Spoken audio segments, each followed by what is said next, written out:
প্রেমের অপরাধে তুমি আমাদের কাছে বন্দী। তাই নাকি? তাহলে নিয়ে চলো।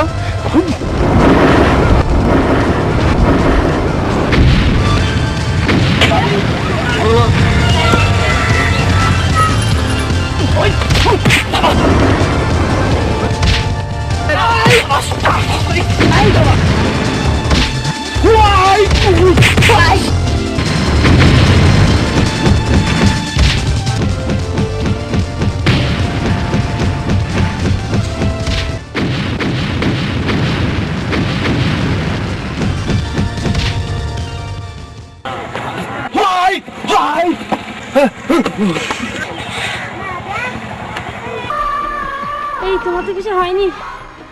না